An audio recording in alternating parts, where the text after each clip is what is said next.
Welcome to the Cornbread and Kool-Aid podcast. My name is Demetrius. Acknowledgement, as always, to the super producer extraordinaire, Mr. Mike Ward, godfather of the podcast. No Mike, no cornbread. This is a podcast for fans of the Detroit Lions, mostly. Occasionally, we touch on other stuff. This is all Lions today for sure. We took a hiatus, right? Took me a minute to get over the NFC Championship game, and there's a while where there's nothing going on, and that's sort of the off season for me. We're kicking off year 6 of the podcast, and we're trying to evolve it. And so the last couple of years, I've tried to tweak it, add it a little bit. This year, there's going to be a lot more. And when I say this year, I mean the off-season pods, as well as when we get into the season. Try and add some flavor, just bringing in other people. Maybe I'll bring in guests. I'm working to get different guests on. Sometimes I'm just going to bring in the people in my world, people I chat with. I'm not trying to make this a podcast like other podcasts. Sometimes, like the next podcast a week from tomorrow, and as I record today, it's Thursday, a week before the draft. I'm gonna bring in the people I talk about. My friend Art and Terrence and my brother Kenny.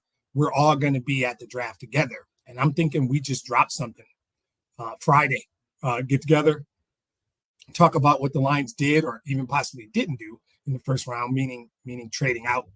And I'm efforting to get Richard Lane back on, son of Dick Night Train Lane, good dude. We had a great conversation 2 years ago, and I want to get his thoughts on the current team because he had a lot to say about that team, which at that time they weren't that great. Talk about Richard Lane Ministries and even maybe some more stories about his dad, Night Train, because if you haven't read the book about Dick Night Train Lane, you should. Interesting dude.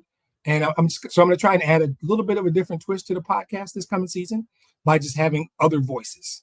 I don't mind hearing me talk about the Lions all day and night, but I do want to evolve the podcast.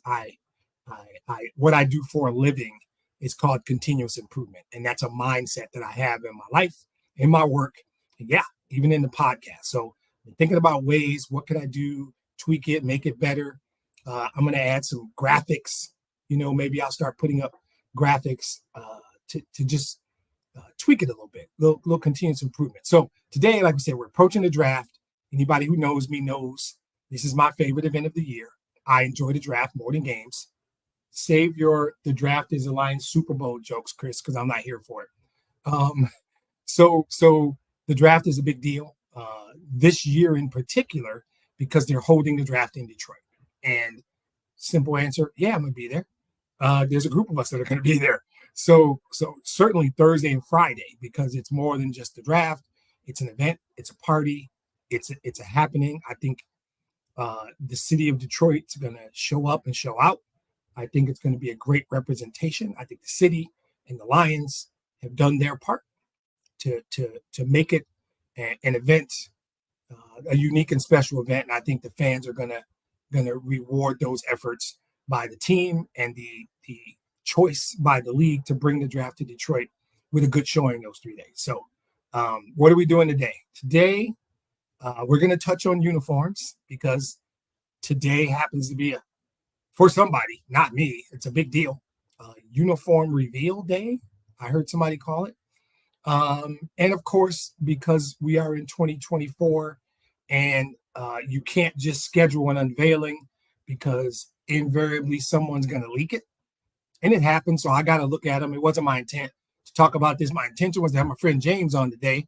And we were just going to chat it up about free agency and contracts and draft and all that. But then this whole uniform thing happened. So I got to look at them. I'll give you my thoughts on them. We are going to talk about free agency. Like I said, I took a hiatus, didn't really do anything around free agent time. Give you my thoughts, my 2 cents on what they did, both outside of the team and guys they brought back. Then we're gonna talk about a couple of key contracts that are up that they're going to need to address. My thoughts on what those contracts are going to look like, how it's going to affect the team, how it might impact the draft, or how the draft might impact that. You might be able to pull some clues from the draft as far as what they're going to do with a few players, in my opinion. And then, of course, we're going to talk about the draft. Now, Here's my right off the top. There's a million mock drafts. That might not even be hyperbole. You can go find. I don't know how to do that. Right? You could, in theory, do a 1 round, and I might buy it. If you're really good, maybe 2 rounds. If you look on the internet and you find a 7-round mock, seriously, that is a guess.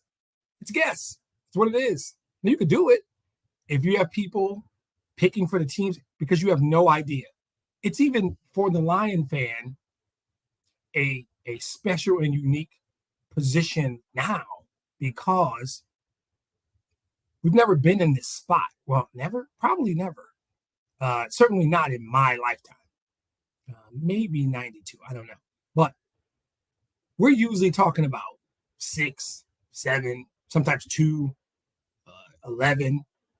You can potentially do a mock if you only have to get through 10, 11 players, and you might be accurate. Now, I don't know if the goal of the mock drafters are to be accurate. So all that is to say, there's no chance I would try and do a 7-round mock. I wanted to just do the first. I think I thought, okay, maybe second. And then I said, screw it. We'll go 29. That's the first round pick. 61. And then because they made a trade, the 3rd round pick is earlier. So I'm going to look at 29, 61, and 73, and that's it. Because I don't think it would be responsible or feasible to try and get beyond that. Plus, by the way, for those who don't know me, I believe that Brad Holmes is the best doing this. Brad Holmes is the GM of the Lions. He's the best in the business. He didn't win Executive of the Year by accident. He didn't win it by luck. There are people who have created this false narrative that he's not good at free agency. I'm about to take 15 or so minutes and debunk that theory. It was always nonsense. Those who want to point to the first couple of guys he signed 3 years ago, a couple of receivers, Tyrell Williams and Brashad Perriman didn't work out. They always want to throw that out, right? I can list guys he signed that did work out. I thought Josh Reynolds was a good signing. I think David Montgomery's a good signing. I think Alex Anzalone was a good signing. Guys like Kaminsky and Bugs. They don't do that. They just mention a couple of receivers that didn't work out in his first free agent period. He was probably on the job a month and a half. The team was garbage, smoking hot garbage.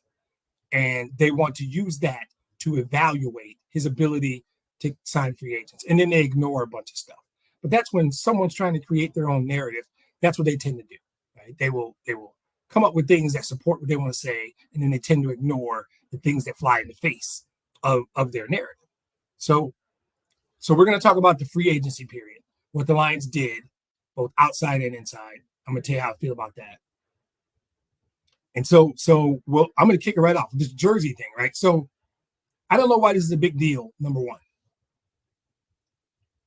But I think that tweaking every few years is not a problem.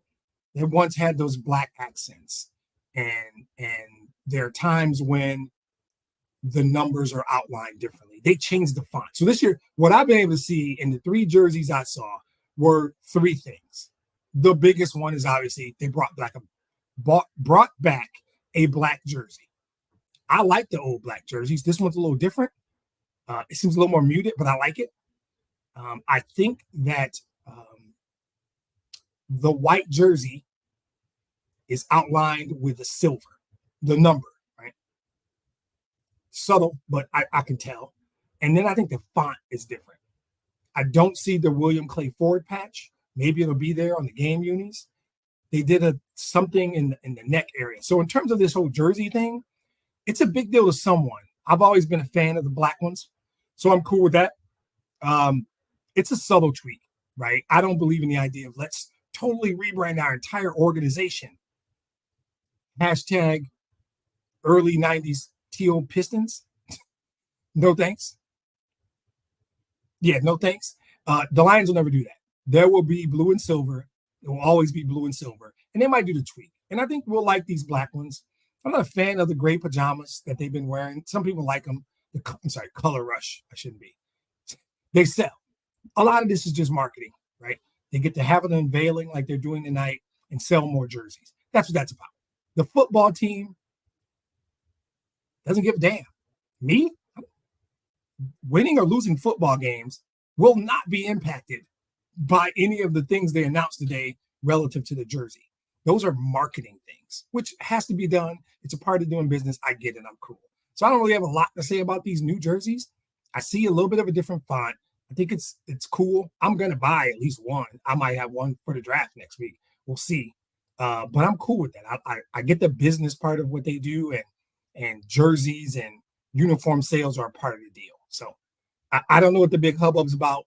The tweaks I saw on the blue ones and the white ones are subtle and small. Don't even make a big difference to me. It's like the helmet has a white stripe instead of a silver stripe. That stuff doesn't matter to me. The black one is cool. But if you do it right, that's a nice jersey. And I think they did it right. And that's probably the one I'm going to get. Yeah, if they make a throwback Herman Moore, I'll grab one. I'll figure that out, though. So I want to talk about the free agency period. My feeling is that there's 3 parts to it, and we've only completed the first part. I think that anybody, even those people who buy into that false narrative that Brad Holmes isn't good in terms of free agency, at some point, they'll let that go. But when I look at what they did, I saw a team one half of football away from going to the Super Bowl that, unlike anything in my lifetime, really didn't have this overwhelming weakness. I would sit and have a conversation with you about they need to be better at corner. They need a rush and opposite Hutch. If Jonah leaves, they need an interior offensive lineman.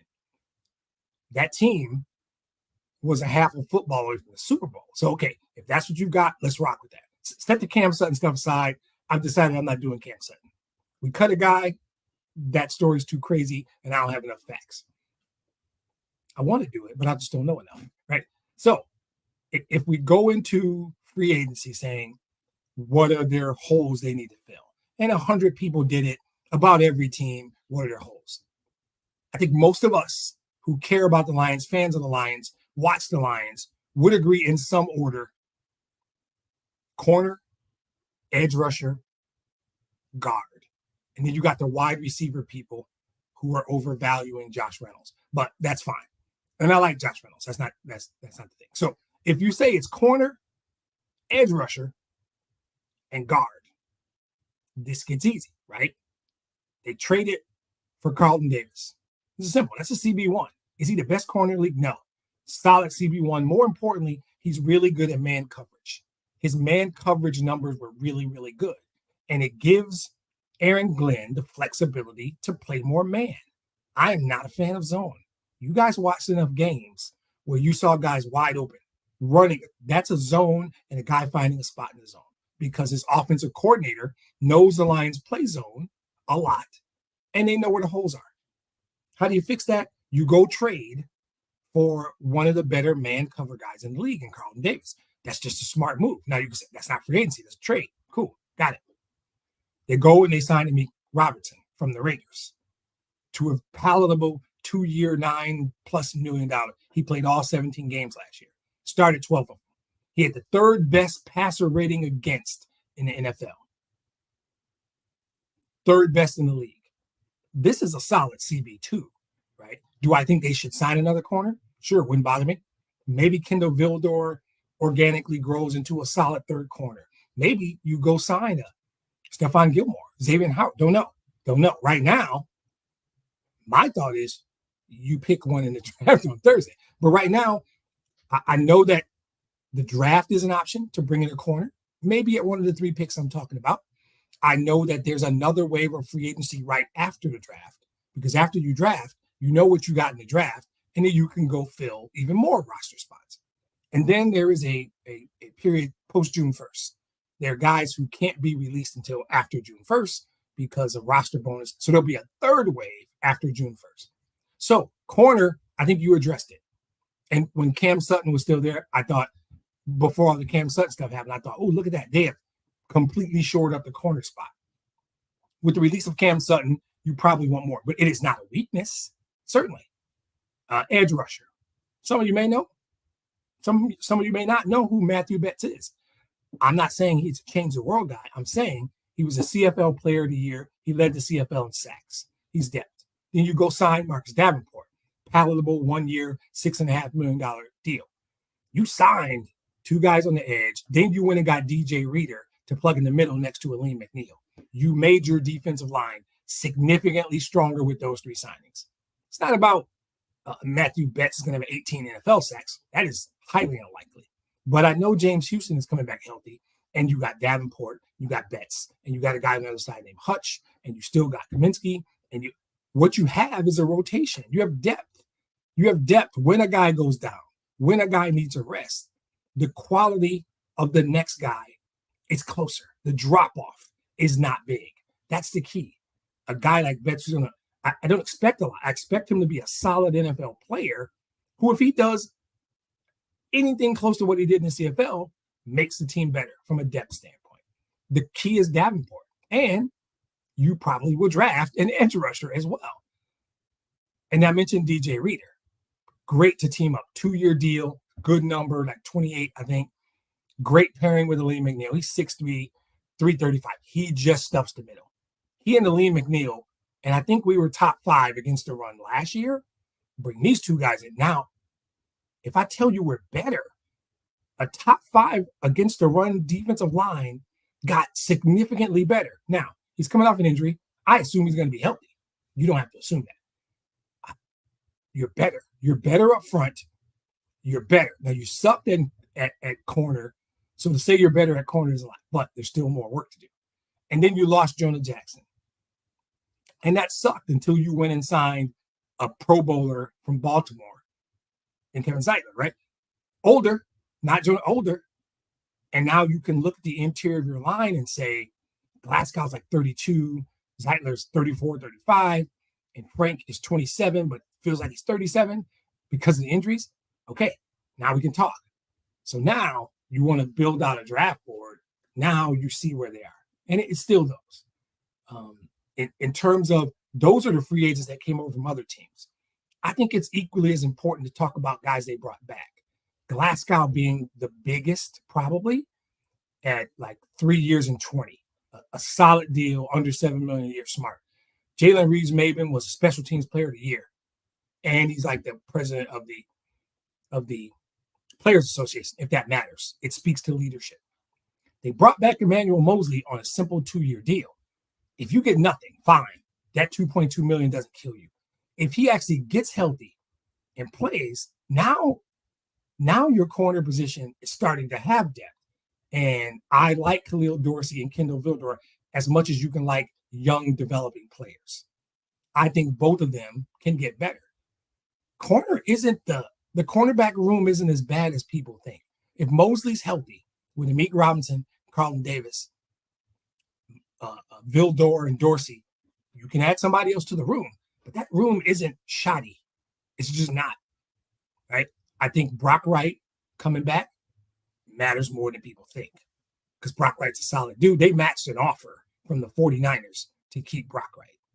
And then the big one is, so Josh Reynolds leaves, and people think that's his big hole in the wide receiver spot. I don't agree. Because even though it's probably in most people's minds, wide receiver 3, no, maybe it depends on who you are and how you feel about JMO. In my mind, it's wide receiver 3. But that's not even the way to look at it. If you look at targets, Jared Goff's targets, my feeling is it should go like this. St. Brown 1, whatever the percentage is. And I might have did this on a previous podcast. I apologize if I did. St. Brown is your target 1. Target 2 is actually Sam Laporta. In my perfect world, target 3 is JMO. Target 4 is probably Jahmyr Gibbs. Target 5 is what we're talking about. It could be Khalif Raymond, quite frankly. But they re-signed Donovan Peoples-Jones. DPJ is a big body receiver. I think he can do everything Josh Reynolds did. And while I liked Josh Reynolds, I rooted for Josh Reynolds, I do not believe the drop-off, if you want to call it a drop-off, of Josh Reynolds to DPJ is big enough that we need to worry about drafting a receiver. And there was a rookie last year, Antoine Green, that by all accounts, they like what he has. Practice squad type guy. I don't think there's a hole at receiver because I don't know if wide receiver 3 equals third guy on the target list. because of Sam Laporta, because of Jahmyr Gibbs. So I don't feel like there's a need at receiver. They brought back Glasgow was the key because he can play left guard, which he probably will because Zeitler's only played right in his career. He can play center when Frank gets hurt because Frank's going to get hurt. And depending on what you do in the draft, you could do a lot of other things, right? Guys like Skipper, Badgley, long snapper, they took care of just simple business stuff. They had some tender guys. James Houston, tendered him, he's back. Barely scratched the surface. We saw what James Houston could be the second half of his rookie year. We didn't get to see anything because of that injury last year. I thought Coyote Owasika did a decent job filling in at guard. If they draft somebody, he doesn't have to. He slides to like fourth on the guard depth chart, which is where you want that guy to be. I think Craig Reynolds is just a guy I like. I think Craig Reynolds is a good dude by all account, gives you some depth in the backfield. They brought all those dudes back. So this is the definition of keeping the band together with a couple of ads, right? If you think Zeitler is close to Jonah Jackson, if you believe that Carlton Davis is as good or better than Cam Sutton, Amik Robertson is better than Jerry Jacobs by all accounts, any account.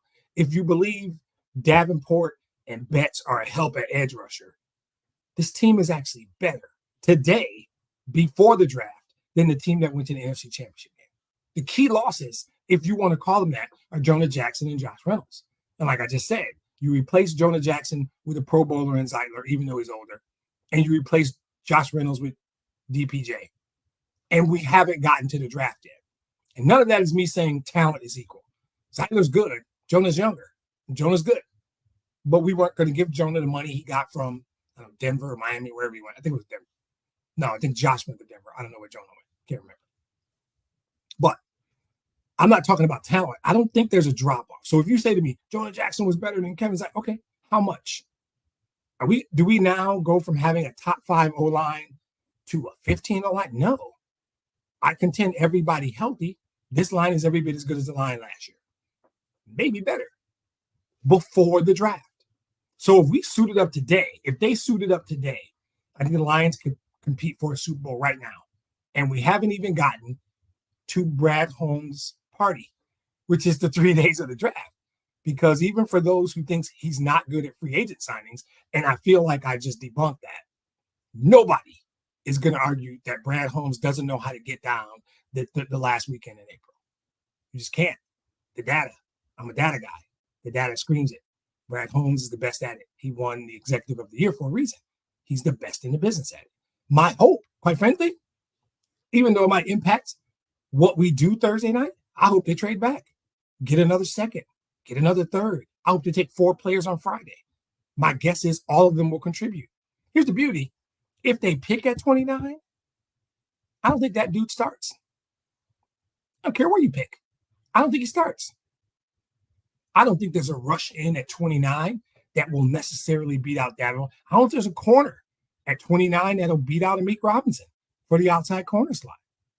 Brian Branch has got a lock on the nickel spot. So this is the first time ever the Lions have been in a position where they're not necessarily drafting for need. There isn't. And the reality is that the guy they pick at 29 might not start. He'll contribute. He'll play. If they draft a big body receiver, I'm not sure if that he might be on the field with J-Mo and St. Brown. And that's a beautiful thing. That's part of being good. It's part of being smart, managing your cap. So great segue because I'm talking about cap now. So I think Brad Holmes nailed free agency. And whatever your favorite radio guy tells you is crap. I think he nailed it. If they truly had needs, he filled them. The cornerback room is stronger than it was last year, even without Cam Sutton. They brought back key people. The offensive line room is every bit as good, if not better. I would think the defensive tackle position, the defensive line room is significantly better. Even without the organic improvement in Houston and the growth. Organic improvement still in Hutch. I think if I'm sitting here telling you the O-line's better, the defensive line is better, and the cornerback room is better, we have to agree the team is better, right? And I know what I call this podcast, and I know who I am. But I also know that I'm spitting facts. And you can be one of those people who says, oh, he just loves the line. Okay, I'm fine. Anybody can chime in and challenge the data. I think they're a better team. than the team we last saw play. And that team was a half of football from going to the Super Bowl.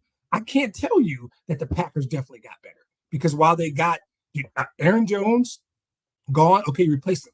I do like the Xavier McKinney. I like where the Packers are. That's going to be fun. Those games are going to be.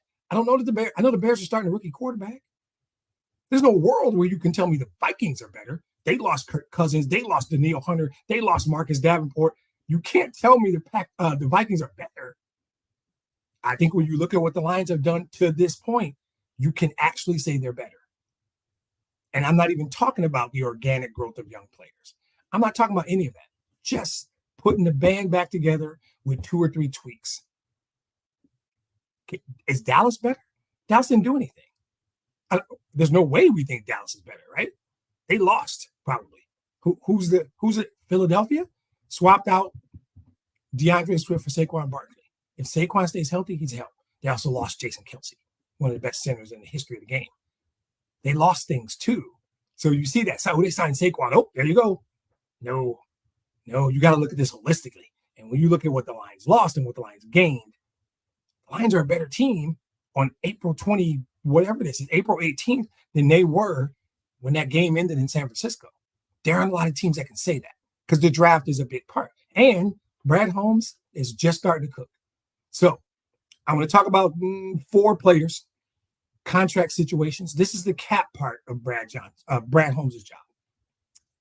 So the first one's St. Brown. Like, what do we think that's going to look like? So there's all kinds of sites and ways they do this comparable thing to come up with a calculated base value. What the guy should get per year, what a length of that contract might look like, the total deal, right? And they use the term linear regression. It's a math term. They try and baseline it against other players that are similar statistically. What did those guys get? Add in a new year and inflation. It's a whole big thing. But common belief is St. Brown is going to get $25 million plus. And Devontae Smith signed a new deal with the Eagles earlier this week. That's right around that. Most reasonable football fans would take St. Brown over Smith. I would. I think the data says you would. I think you got to be ready to see St. Brown get something around 105 for 4 years. You want to lock him up. He's too good. He's a solid dude. He's a good player, a worker. He's a Lions type guy. He's a Brad Holmes, Dan Campbell guy. He's going to get 25.5 or so something 4 years, 104 million wouldn't shock me. And it's really about how much of it is guaranteed. I'm not good enough to start predicting that stuff. I'm sticking with annual value. 25-ish, maybe a little more for St. Brown is going to make sense. Decker. And this is a good question, right? He's 30. I like Decker. Decker's healthy now. I saw Decker yesterday, and he talked about how good his body feels. Now, that might be fine for 3 plays, and then he remembers he's an NFL lineman.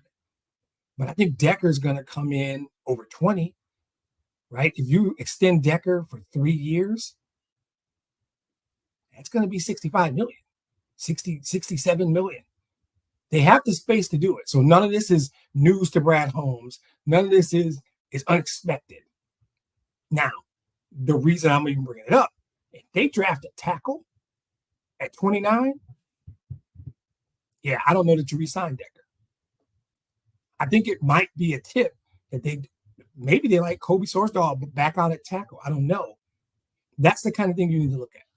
If they draft an offensive tackle, don't wonder. It is them preparing for the departure of Decker, in my opinion. That's why it's important to talk about these contracts right now. If they go draft a receiver, they're not going to. They've got a rookie contract. That doesn't necessarily mean that with St. Brown. If they drafted a receiver at 29, I would worry about JMO, actually. But calculated value for Decker is probably around 21 per. 3 years, 63, 65, maybe.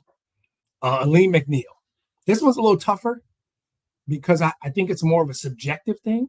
I think he's in the caliber with Grady Jarrett in Atlanta, Vita Vea in Tampa. That's how I view him. He might be a little more under the radar. I think his season's going to be even better because of DJ Reader. I think he's in the 18 to 20 range. I wouldn't be shocked to see, 4 years, 75 million, something like that, with a good chunk of that guaranteed. I think he deserves it. I think he's solid. He's been healthy. He plays hard. He's a good tackle, and he's going to be better with Reader. Do you have to do all three of those? The answer is no. Surprising. You don't. You could replace Aleem McNeil. Because you have DJ Reader, you could, and if you draft a tackle, a defensive tackle at 29, it might be we're going to let Aleem McNeil walk next year. That's how that works, right? If you draft that tackle, it might be an indicator of Taylor Decker's future with the Lions. That's why it's important to talk about it now, because it's going to be an input into what they do. And the last one, of course, is everybody's favorite quarterback. Here's the thing. This isn't hard to me. Jared Goff's earned every penny. I think he's going to get 47 to 50. He has expressed a desire to be in Detroit. He has expressed loving being a part of this. He has a chip. He seems like a nice guy, right? He has a chip, right? He feels like the Rams did him wrong. The Rams did him dirty. He's been playing with that chip.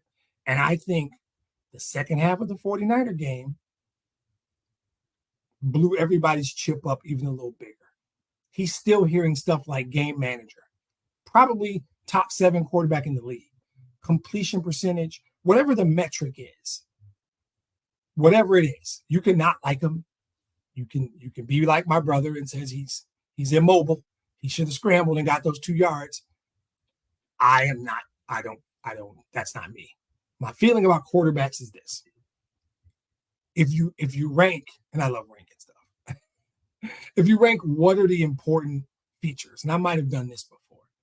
First thing is the quality of their right arm. The thing hanging from their right shoulder is number 1. Number 2 is between the ears. Pre-snap, post-snap progressions, right? When you walk up to the line and you're looking, and then you start yelling out a bunch of nonsense. That's between the ears. I see this. I saw it on film. I know what it means. The play we called isn't going to work. Let's switch into something else, right? That's between the ears.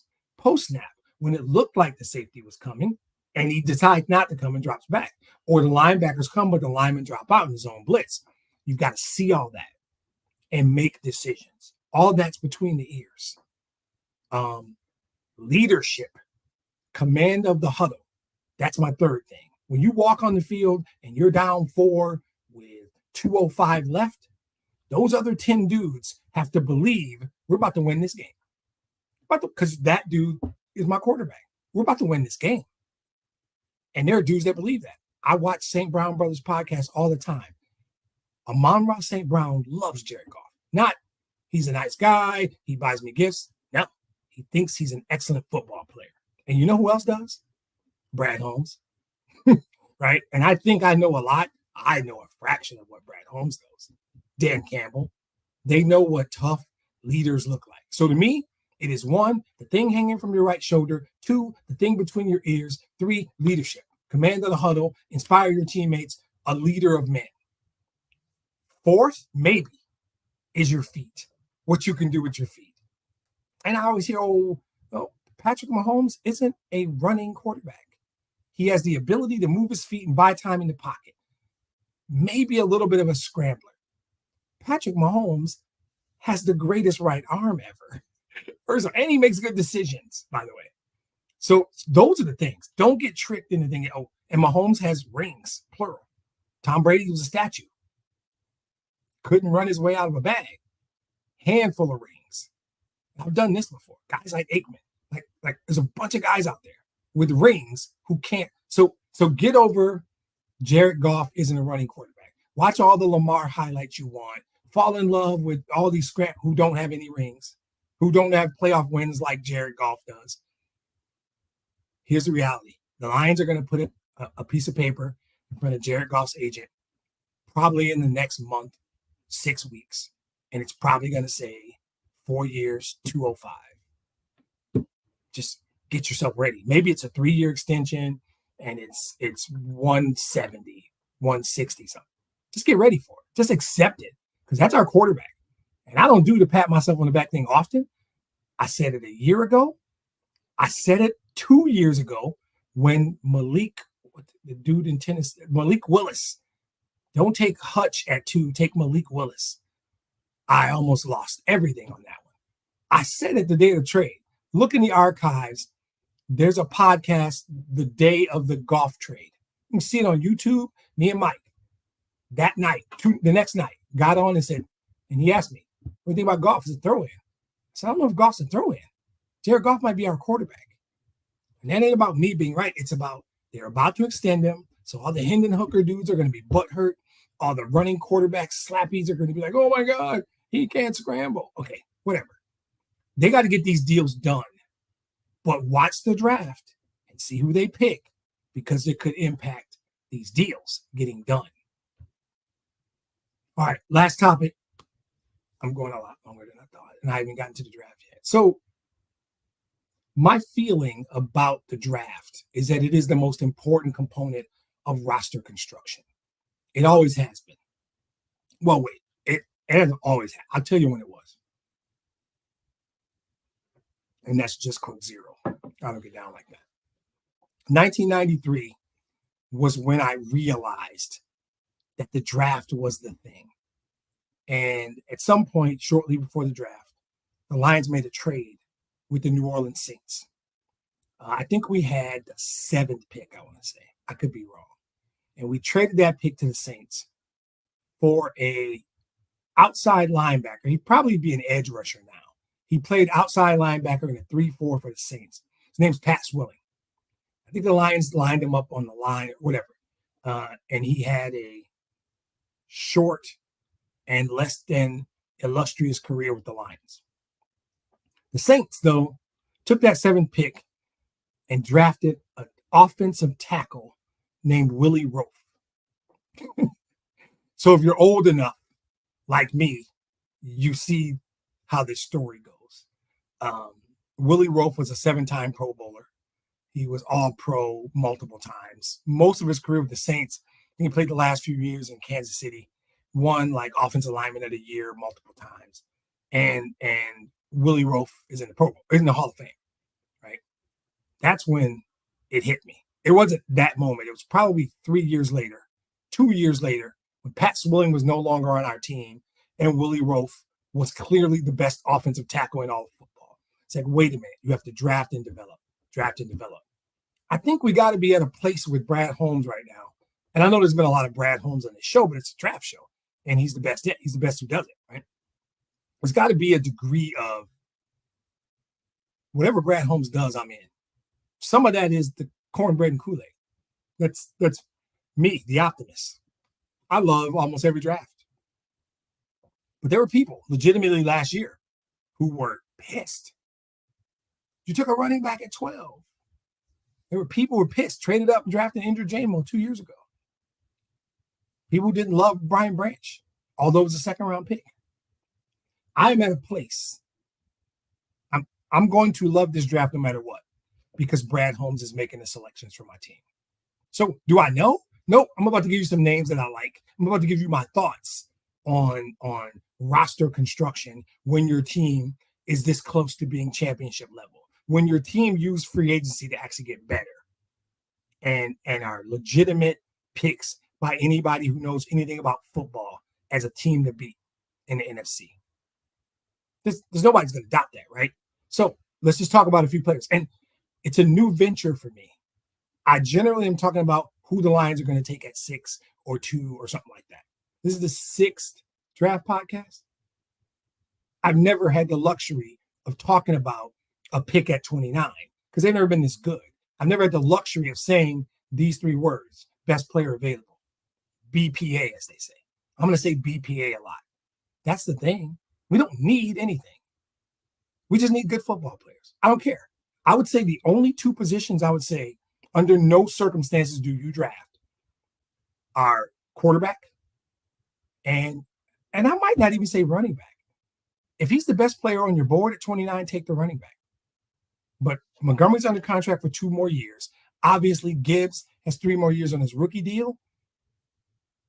I don't know that you're going to find a player better than either one of them at 29. So that would be surprising. Quarterback, absolutely not. Not just because Goff is entrenched as a man, but you took Hendon Hooker last year. He got his redshirt year. Hendon Hooker should be our backup. Should be the backup, right? So for me, those are the only two positions of the best player. If the best player on your board is a receiver, draft him. If the best player on your board is a corner, draft him. Whatever it is. I want them to just allow Brad Holmes to cook, as they say, which I don't really love that, but he's the best at it. He does this really well. So this is a BPA draft. I don't know that there's anybody that the commissioner could walk up and say, the Detroit Lions have selected, pick a name, and I'm going to go, oh, no. Nope. So I'm going to give you a few names just for, I think the term is shits and giggles.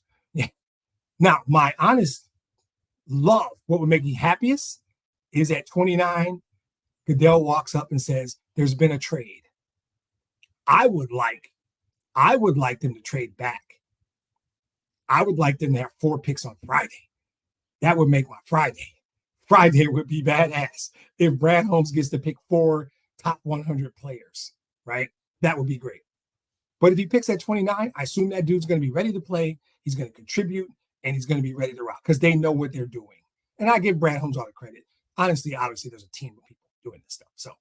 So I'm going to start with kind of which way you want to go. And I'm going to blow through these quickly. I'm not doing full scouting reports. You can get that on the internet. If the happiest name out here is Jackson Powers Johnson. Why? I talked earlier about the interior of the offensive line and the age. Glasgow, 32-ish on the left side. Ragnow, 27, with the body of a 37-year-old at center. and Zeitler, although going to the Pro Bowl, I think it's 35. I would like this guy can play guard and center, right? So what you have now is a flexibility, if he's ready, where Glasgow can play center, or maybe I'm going to call him JPJ because it's a lot. JPJ can play center, and his name's not John Paul Jones. You can just move. You have flexibility. When somebody gets hurt, you have this flexibility, and you don't get a drop-off in the quality of offensive line play. I like that guy. If you're someone who thinks a wide receiver is the way to go, I like Brian Thomas at LSU. Solid player. There's the Chop Robinson people who really think we need to get an edge. There's another guard out of West Virginia, and I'm winging it. Oh, crap. I'll get him in a minute. There's a couple corners I like. Some people like Kool-Aid McKinstry. I like Nate Wiggins out of Clemson a little more, and I also like Ennis Rexstraw. So there's guys there at 29 they could take. But I know if Brad Holmes thinks, oh, Zach Frazier, that's the guard out of West, because I think he can play all 3 spots. I think he and Jackson Powers Johnson can play all 3 inside spots. That flexibility and the fact that you have an older interior and you're going to need the next Frank, the next Jonah, the next whoever. And if that guy can come in and doesn't have to start right now and can back up or fill in for injuries, if you draft at 29, my hope is that it's one of those interior offensive linemen. But the corners are good. Kool-Aid McKinstry's good. I think Wiggins is good. And Rakestraw is good as well. The edge thing, I think with Houston coming back, get anything out of the CFL guy, Davenport, Hutch, Reeder, Aleem. I don't feel like the defensive line is pressing. But if you love Darius Robinson, he's the best guy on your board, then you take him. Take him. And there's a safety out of Iowa that also returns kicks. It's a lot of names. Cooper DeJean. I knew I was going to get it. Cooper DeJean. Wouldn't surprise me. So I just ripped off like 8 or 9 names. Honestly, none of those would bother me. None of those would surprise me. And I think they would, if they're fits, right? And I use the word fit a lot, and I always say the same thing. There's a culture fit and there's a scheme fit. I feel like Aaron Glenn wants to play more man. And I think Amika Robinson and Carlton Davis will help with that. Okay, round 2, that's pick 29 in the first round. Round 2 is pick 61. Do I know 62 good players in this draft, or am I crap shooting right now? Well, we know how that works. That's how it works. So, but these are guys I think might be on the board. And it depends on what you did at 29. So if you took Cooper Jazeen, the safety out of Minnesota, Tyler Nubin is probably not on the board there. You could double tap if you want, but maybe not. Jonah Ellis is the son of a former Lion, one of my favorite Lions of all time, Luther Ellis. Great dude. He's a 6'2" edge rusher out of Utah. Would be a great fit opposite Hutch, especially at 61. I like him. Two other edges. Chris Braswell out of Alabama. He is 250-ish. Probably roughly the same size probably as Jonah Ellis. Solid pick there. And there's a dude from Western Michigan, Marshawn Nealon. Like him. He's bigger than those other two guys. I think he's more around 270.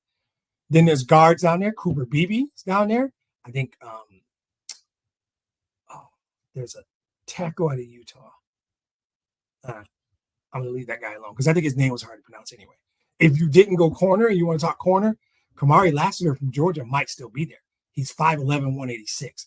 He could get, that's not even pushed down. Being a top 60 draft pick in the NFL is solid. These are just names, right? I have no idea. But I'm going to go into round 3 to pick 73 and do that too because there's a couple of guys I do know and I do like. And if they're there, I would love it. I bleed green and white. Anybody who watched the podcast knows it. You maize and blue people, this is not the time for us to do that. We're talking about the Lions. And Mikey Sanders still is a good player.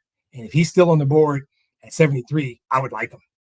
I think he could come in. He could probably play a slot or a nickel or on the outside. He's only, I feel like he's 5'10"-ish maybe. But there's also a dude out of Notre Dame named Cam Hart who might be there. Cam Hart's bigger than Sanders still, right? 6'3", 202. And like my brother just chimed in, BPA. I'm all best player available at all these spots. And we are in a position where we not only have that luxury, we've got the dude to execute it. So there's a safety out of USC named Kalen Bullock. Might not be there. There's a guard out of Boston College, Christian Mahogany or something like that. He might not be there. These are the kind of guys who, if they fall, they're just good value picks. So those are just a few names. It's a crapshoot when you know what you're doing. I am not in their league, but I think covering all that, the jersey thing is a jersey thing. It's not that big a deal to me. I love what Brad did in free agency, and I'm sick of the narrative that he's only a draft guy. He killed free agency. Go back and do your homework. He killed free agency. Those contracts are huge. I don't know if you want to re-sign Decker. I don't know about Aleem. If you draft a tackle, I don't know if you're going to sign Aleem. If you draft an offensive tackle, a defensive tackle about Aleem, if you draft an offensive tackle, I don't know how you feel about Decker. You need to sign St. Brown. Just cut the check. 25.5, 26, whatever. Cut the check. And you guys know how I feel about Goff. And the draft is everything. This is sustainable because Brad Holmes is going to have a really good weekend next week. Because he will. And we're already good enough to win the Super Bowl today. When he cooks and brings in 3-4 more good players, we just get stronger depth-wise. So, obviously, I'm excited. I eat silver cornbread and drink blue Kool-Aid every day. So, you guys know who I am and how I get down. That's my thoughts on it. Next week, probably on Friday, we're going to do a panel. I'm going to put a microphone in front of Kenny. Hope he doesn't cause me to lose my sponsorship. Just kidding, bro. I'm bringing in Terrence. I'm bringing in Art. We're going to do a group thing.